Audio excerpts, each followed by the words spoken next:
भीमताल के शीतल जल मत्स्यिकी अनुसंधान निदेशालय में राष्ट्रीय अभियान के तहत 2 दिवसीय अन्नदाता देवो भव किसान मेले का आयोजन किया गया। इस कार्यक्रम में जल पुरुष के नाम से पहचाने जाने वाले रेमन मैग्सेसे पुरस्कार विजेता डॉक्टर राजेंद्र सिंह ने किसानों से अपने अनुभव साझा किए और जल संरक्षण सहित मछली पालन की वैज्ञानिक विधियों के बारे में विस्तार से बताया। साथ ही प्रदर्शनी में लगे कई स्टॉलों में रखे गए उत्पादों को देखा।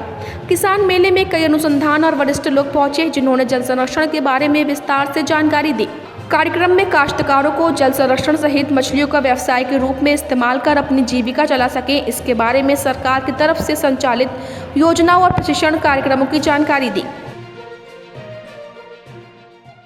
अनुसंधान निदेशालय ने वैसे तो काफ़ी समय से ये कोशिशें की है कि किसानों की जीवन जीविका इस जल के साथ जोड़ के और जल के उत्पाद के साथ जोड़ के थोड़ी समृद्ध बनाई जाए। पर अब प्रमोद जी जब से यहाँ आए हैं तो ये ज़रा किसानों को sense of ownership and belongingness उनके साथ थोड़ा जुड़ने की कोशिश कर रहे हैं।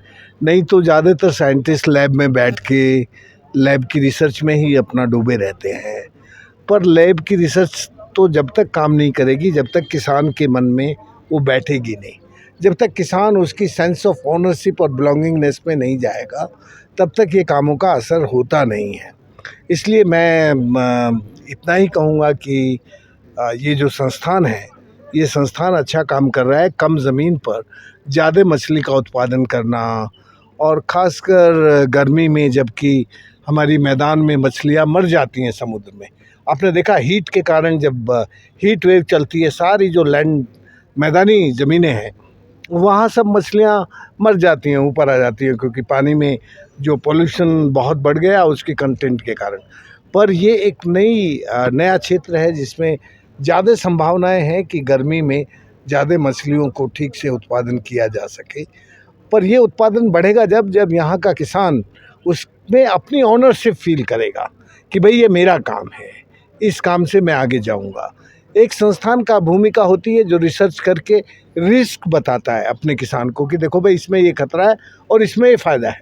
तो ये भूमिका होती है एक रिसर्च इंस्टीट्यूट की। लेकिन ओवरऑल जो रेस्पॉन्सिबिलिटी है वो फार्मर्स की होती है। फार्मर्स उसको अपना मान के आगे जाते हैं तो काम आगे बढ़ता है। एक्चुअली आज के इस कार्यक्रम का नाम है अन्न देवता देवो भव, जो भारत सरकार सभी किसानों को सम्मानित करने के उद्देश्य से पूरे देश में मनाया जा रहा है। और इसके अंतर्गत भारतीय कृषि अनुसंधान परिषद इस शीत जल मत्स्यिकी निदेशालय के माध्यम से उत्तराखंड के जो हमारे किसान हैं, विशेष रूप से जो मत्स्य पालन में लगे हुए हैं, उनको हम सम्मानित कर रहे हैं। जैसा कि सर्वविदित है कि अगर किसान अन्न नहीं पैदा करेगा तो हम खाएंगे क्या। और ये हमको देखने को मिला जब कोविड-19 के समय में तमाम लोग अपनी नौकरी छोड़ के दिल्ली, मुंबई, कलकत्ता, चेन्नई से अपने अपने गांव को वापस गए तो पिछले 2 साल से सबको भोजन मिल रहा है।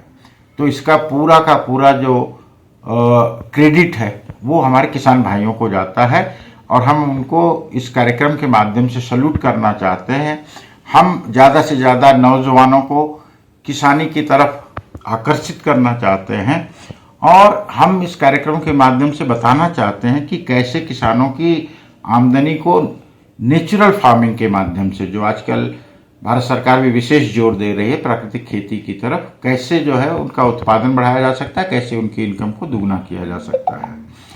और साथ साथ जो है इसलिए हमने जो इस क्षेत्र के जाने माने लोग हैं जो काम कर रहे हैं, पर्यावरणविद है जैसे डॉक्टर राजेंद्र सिंह जी हैं जो कि जल पुरुष के नाम से फेमस हैं।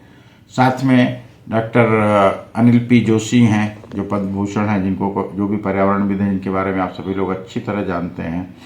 उनका भी कार्यक्रम रखा है कि कैसे प्राकृतिक खेती को बढ़ावा दिया जाए और लोग अपने न सिर्फ आमदनी को बढ़ाएं, लोगों का स्वास्थ्य भी सही रहे।